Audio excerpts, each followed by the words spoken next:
अस्सलाम वालेकुम। मेरा नाम लजपत खत्री है। पेशे से मैं एक वकील हूँ। आज मैं आप लोगों के लिए एक इन्फॉर्मेशन लेके आया हूँ।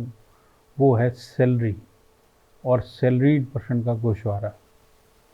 सबसे पहले सैलरी कहते किसको हैं? सैलरी का मतलब है तनख्वाह।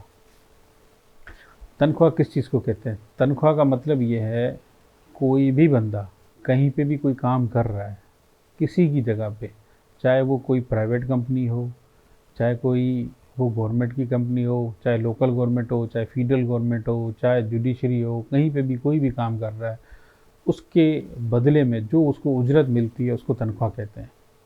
अब तनख्वाह तो है, लेकिन तनख्वाह में आता क्या क्या है? तनख्वाह में बहुत सारी चीज़ें आती हैं हमारी। वो उसमें डायरेक्ट भी इन्वॉल्व होती है, जो डायरेक्ट पेमेंट भी होती है या इनडायरेक्ट पेमेंट भी होती है।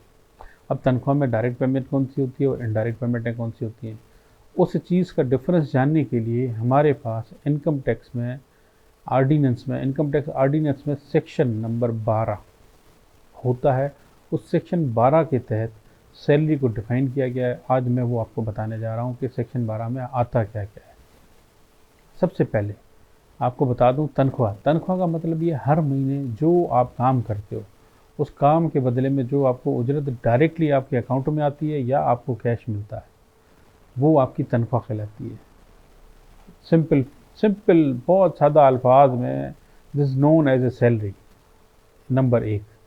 उसके बाद आपको जो बेनिफिट मिलते हैं उसके साथ, बेनिफिट क्या है? बहुत सारे लोगों को ये होता है, कंपनी का घर मिला हुआ होता है, कंपनी की गाड़ी मिली हुई होती है, कंपनी की और कोई भी फैसिलिटीज़ है, कंपनी का ड्राइवर होता है, कंपनी का बोर्ची होता है, कंपनी की बहुत सारी चीज़ें होती हैं। उन सबको भी जो पैसे दिए जाते हैं वो आपके सारे टैक्सेबल इनकम में काउंट होते हैं।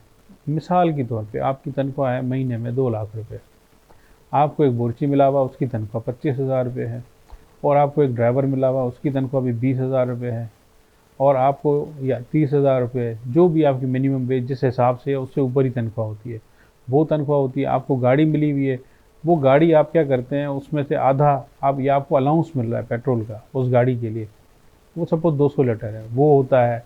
इसके अलावा आपको जो भी मराहत मिल रही है, टेलीफोन है, टेलीफोन का अलाउंस मिल रहा है, वो भी आपका ऐड हो जाता है तनख्वाह के अंदर में।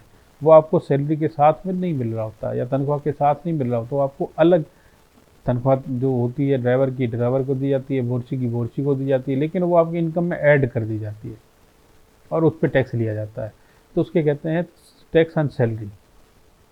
अच्छा, इसमें और क्या क्या चीज़ें आती हैं? इसमें अगर कोई कंपनी किसी स्टाफ को लोन दे रही है, उस लोन के अमाउंट पे जो मार्केट रेट होता है उस पे अगर वो मार्कअप चार्ज नहीं कर रही है, तो आपकी मार्कअप को इनकम में काउंट किया जाता है। उसको कहते हैं बेंचमार्क रेट, और उसके ऊपर वो आपकी इनकम में ऐड करके उस पर भी टैक्स लेना होता है। लेकिन क्योंकि ज़ाहिरी बात है, यहाँ बहुत सारी चीज़ों की लाइल्मी है, और या बहुत सारी चीज़ों की समझ नहीं है, या बहुत सारे एम्प्लॉयर से छोटी लेवल पे काम कर रहे हैं उनको पता नहीं है, और ना ही कभी कोई डिपार्टमेंट पूछता है तनख्वाह के बारे में। तो इस वजह से उस पर टैक्स नहीं काटा जाता बहुत सारी चीज़ों पे। एक, अच्छा, उसके अलावा बहुत सारी ऐसी मराहत होती हैं जो डायरेक्टली आपके कंपनी के काम से रिलेटेड होती हैं। जैसे आपका टूर्स होते हैं, विजिट्स होती हैं, वो ऑफिशियल पर्पज़ के विजिट होते हैं, उनकी जो भी पेमेंट होती है, उनकी जो भी एक्सपेंस की रीइंबर्समेंट होती है, वो टैक्सेबल नहीं होती है। मतलब ऑफिशियल काम पे आप 50 लाख भी महीने का खर्च कर लो, आप पे टैक्स नहीं होता है। ना कंपनी चार्ज कर सकती है, ना लॉ में ऐसी कोई चीज़ है। बाकी हर चीज़ पे टैक्स होता है। किस किस चीज़ पे टैक्स नहीं होता है वो हम आपको अलग से बता रहे हैं। अच्छा, वो क्या होता है? अगर आपको पेंशन मिल रही है, वो कहीं से भी पेंशन मिले, वो आपकी टैक्सेबल नहीं है। आपकी रिटायरमेंट के जितने बेनिफिट होते हैं, पीएफ होती है, ग्रेजुटी होती है, या कोई और बेनिफिट होता है रिटायरमेंट का, उस पर कोई टैक्स नहीं है। अच्छा, एक और मज़े की बात यह है, इसके अलावा जो जुडिशरी है हमारे पाकिस्तान की, उस जुडिशरी को मराद ज़्यादा है नॉर्मल से। अब ऐसे होता है किसी जज को घर दिया हुआ है, उसकी उस पर टैक्स नहीं है, वो उसकी इनकम में ऐड नहीं होगा। उसको गार्ड दिया हुआ, उसको पियोन दिया हुआ, उसको ड्राइवर दिया हुआ है, उन पे कोई, उनकी ना इनकम उसके जज की इनकम में ऐड होगी, ना उन पे टैक्स लगेगा। चाहे वो जज साहिबान हमारे सुप्रीम कोर्ट के हों, चाहे वो हाई कोर्ट के हों, या किसी और कोर्ट के हों, उनकी मराद पे कोई टैक्स नहीं है।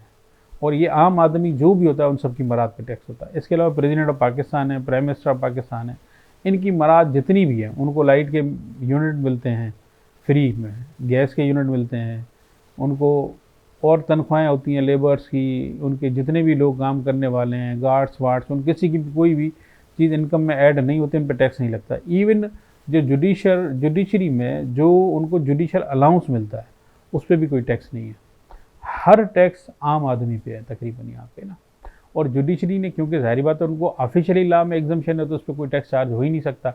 ये एग्जम्पशन किसी और डिपार्टमेंट को नहीं है, किसी और इदारे को नहीं है, बाकी सब इदारे वो टैक्स देंगे इस पर। अच्छा, इसके बाद हमारे पास सबसे बड़ा प्रॉब्लम क्या है, हमारे मुल्क में 40% से ऐसा सैलरीड पर्सन है जो अपना रिटर्न नहीं भरते। रिटर्न का मतलब गोशवारा नहीं फाइल करते। उन गोशवारा फाइल न करने की वजह से उनको बहुत सारे नुकसान होते हैं, जबकि उनका टैक्स तो एट सोर्स कट ही रहा है और उनके ऊपर और कोई टैक्स नहीं लगना है। उनको सिर्फ अपने वकील के पास जाके या खुद चीज़ें समझ के सैलरी का रिटर्न भरना है। सैलरी का रिटर्न भरने से उनको बहुत सारे फ़ायदे होते हैं। वो फ़ायदे कौन कौन से होते हैं मैं आपको आज बता रहा हूँ।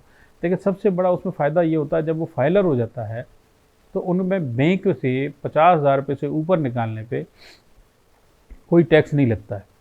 उसके अलावा बैंक ट्रांजैक्शन उनको फ्री होती है, उस पर कोई टैक्स नहीं होता है। उसके अलावा बैंक में प्रॉफिट मिल रहा होता है, वो अगर आप फाइलर हो तो उस पर 15% होता है, नॉन फाइलर पे 30% होता है। इसका मतलब 15% की वो बचत हो जाती है। प्रॉपर्टी है, अगर कोई प्रॉपर्टी लेते हो उसको रजिस्टर्ड कराते हो अपनी खरीदने पे, फाइलर पे 3% है, नॉन फाइलर पे 6% है। अगर कोई आपके पास पुरानी प्रॉपर्टी पड़ी हुई है, खानदानी भी है, उसको अगर बेचना चाहते हो, नॉन फाइलर पे बेचने पे 10% टैक्स है, जबकि फाइलर पे बेचने पे 3% टैक्स है। ये भी बहुत बड़ा फ़र्क है। इसके अलावा कोई गाड़ी लेते हो, उसकी रजिस्ट्रेशन में बहुत बड़ा फ़र्क है। जो फाइलर की रजिस्ट्रेशन है उससे तकरीबन 3 गुना नॉन फाइलर की रजिस्ट्रेशन पे टैक्स है, और हर सालाना भी टैक्स लगता है। आपका कोई बच्चा पढ़ने जा रहा है, आपका बच्चा किसी सेल्फ फाइनेंसिंग में है, आप सैलरीड पर्सन भी हैं लेकिन सेल्फ फाइनेंस में पढ़ा रहे हैं क्योंकि आपकी तनख्वाह अच्छी है, लेकिन उस नॉन फाइनेंस उनकी फाइनेंसिंग में आपका फाइलर ना होने की वजह से सेल्फ फाइनेंसिंग की जो फीस है उस पर 5% टैक्स लिया जाएगा, जबकि ये फाइलर से टैक्स नहीं लिया जाएगा। और भी बहुत सारी चीज़ें हैं जिसमें आपको फ़वायद नज़र आएंगे। रही बात, हमारे समाज में एक कॉन्सेप्ट है, हर आदमी कहता है कि इनकम टैक्स के चक्कर में ना पड़ो, इनकम टैक्स के चक्कर में पड़ोगे कल फंस जाओगे, वकील आपको नोटिस दिला देगा, अफसर आपको नोटिस देगा, आपके साथ ये प्रॉब्लम हो जाएगा, वो हो जाएगा। अब इसको पता क्या कहते हैं, इसको कहते हैं कि अपनी जिम्मेदारी से मुकरना और दूसरे के गले में डालना। अब वो लोग क्या करते हैं, नॉन फाइलर रह जाते हैं सारी ज़िंदगी के लिए। फाइलर सिर्फ इसलिए नहीं बनते हैं कि उनको ये डर लगा रहता है नोटिस है। वो भाई नोटिस नहीं आता है। मैं अपना पर्सनल एक्सपीरियंस बता रहा हूँ। इस वक्त में मेरे पास 400 से ज़्यादा क्लाइंट हैं जिनके मैं रिटर्न भरता हूँ। वो उसमें से 200 से ज़्यादा ऐसे क्लाइंट हैं जो सैलरीड पर्सन हैं, लेकिन पिछले 5 साल से मेरे जितने क्लाइंट उनमें से सिर्फ 2 को नोटिस आया, किसी और को नोटिस नहीं आया है। इंडिविजुअल कैपेसिटी की बात कर रहा हूँ मैं, किसी और चीज़ की बात नहीं कर रहा हूँ। कंपनीज या उसकी कंपनीज में तो बहुत सारी प्रॉब्लम्स होते हैं, चीज़ें भी होती हैं, उस वजह से नोटिस भी आते हैं। ठीक है, हम मानते हैं नोटिस भी आते हैं, प्रॉब्लम भी होते हैं, बहुत सारे नुकसानात भी होते हैं, इश्यूज़ भी होते हैं, लेकिन वो बहुत बड़ी बड़ी कंपनियाँ होती हैं, उनमें टैक्स के इश्यूज़ भी बहुत ज़्यादा होते हैं। आप जितनी भी सैलरीड पर्सन लोग हो, मेरी सबसे ये रिक्वेस्ट है, आप कोशिश करके अपना गोशवारा टाइमली भरवाएं और अपने आप को फाइलर करें। इस फाइलर होने से हमारे मुल्क का नंबर ऑफ़ फाइलर्स का बढ़ जाएगा और आप पे कोई एक्स्ट्रा टैक्स नहीं लगेगा, और फ्यूचर में आपको सेविंग है। क्या कर लेगा वकील, आपसे 5,000, 6,000, 10,000 में फ़ीस ले लेगा, इससे ज़्यादा तो कुछ नहीं लेगा। अगर आप सालाना तनख्वाह 50 लाख रुपए ले रहे हो तो आप क्या 6,000 या 10,000 देने में आप गरीब हो जाओगे। वो आपको सर्विसेज दे रहा है, उस सर्विसेज की फ़ीस देनी है आपको। लेकिन अपने आप को फाइलर कराना बहुत ही ज़रूरी है। सबसे बड़ा एडवांटेज ये है, आपकी समाज में रिस्पेक्ट है, आपकी दुनिया में रिस्पेक्ट है कि आप अपना टैक्स रिटर्न भर रहे हो और टैक्स दे रहे हो। भराए मेहरबानी अपना टाइमली रिटर्न भराएं। अब अच्छा, सबसे इससे बड़ी बात ये कि सैलरीड पर्सन पे कभी पेनल्टी ली नहीं जाती। जब भी कोई ऑडिट आता है, जब कोई प्रोसीजर आता है, गवर्नमेंट ऑफ पाकिस्तान FBR सबसे पहले ये कहती है कि भाई सैलरीड पे लेट फाइलिंग पे जो 40,000 की पेनल्टी है वो वेवर मिल जाती है, और ये हमेशा होता आया है आज तक। तो आप पे पेनल्टी का भी चक्कर नॉर्मल नहीं होता, लेकिन आप टाइम पे भरें ना, आपको पेनल्टी की ज़रूरत ही नहीं पड़ेगी। तो इसीलिए जो सैलरी क्या है, सैलरी की चीज़ें क्या हैं, कौन कौन से बेनिफिट्स हैं, किस किस पे टैक्स लगना, ये चीज़ें मैंने आपको सारी बता दी है। आप कोशिश करके अपना गोशवारा बनाएं, बराए मेहरबानी इस चीज़ को समझें। तनख्वाह कहते किसके हैं, तनख्वाह टैक्स कैसे लगता है। अब अच्छा, एक इससे इससे मज़ीद एक चीज़ बता दूं कि तनख्वाह पे टैक्स है कितना। सबसे बड़ी बात ये 6 लाख तक आपको इससे से आए, मतलब 6 लाख सालाना तनख्वाह, मतलब 50,000 महीने तक कोई टैक्स नहीं है, तो उसको रिटर्न भरने की भी ज़रूरत नहीं है। जिसकी 6 लाख 1 रुपये सालाना तनख्वाह, मतलब 50,000 से 1 रुपया भी ऊपर हो गई तो आप पे टैक्स लागू हो जाता है और वो आपको टैक्स देना है।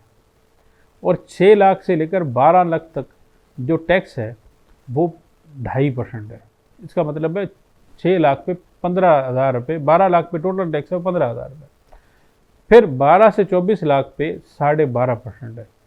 इसका मतलब है टोटल 24 लाख पे जो टैक्स आ रहा है वो 1,65,000 है, जो दुनिया की किसी भी मुल्क से सबसे कम टैक्स है। उसके बाद फिर 24 लाख से इसका स्लैब चेंज हो जाता है, ठीक है। 12.5 से लेकर फिर 22.5% हो जाता है। पहले 20% था, इस बजट में उन्होंने बढ़ा के 22.5% किया है। तो वो 24 लाख से अगला स्लैब 30 लाख का है या उससे अगला स्लैब है, वो ऐसे करते करते 35% तक टैक्स है। 35% दुनिया में कहीं भी नॉर्मल टैक्स है, कोई बहुत बड़ा टैक्स नहीं है। अच्छा, सबसे बड़ी बात ये, टैक्स आपकी तनख्वाह से कट जाता है, आपको जेब से नहीं देना है और पहले दिन से कट जाता है। उसका सर्टिफिकेट आपको डिपार्टमेंट से मिलेगा। प्राइवेट हैं तो आपको उसकी CPR मिलेगी। आपको सिर्फ जाके गोशवारा भरना है और अपने असासे डिक्लेयर करने, अपनी वेल्थ स्टेटमेंट प्रॉपर भरनी है, जैसे सबको पता चले आप क्या करते हैं। गवर्नमेंट ऑफ पाकिस्तान आपके बारे में वैसे भी जो भी 17 ग्रेड से ज़्यादा का या बड़ा अफसर होता है, उससे उनकी एसेट डिक्लेरेशन गवर्नमेंट लेती ही लेती है। उसको जाके वो रिटर्न में भी डिक्लेयर करना, यहाँ डिक्लेयर करना, इसमें कोई इशू ही नहीं है। बराए मेहरबानी अपने आप को फाइलर करें और अपना रिटर्न टाइम पे भरें और हमेशा के लिए भरें। मेरी सबसे गुजारिश है। फ़ी अमान अल्लाह। Thank you. अल्लाह हाफ़िज़।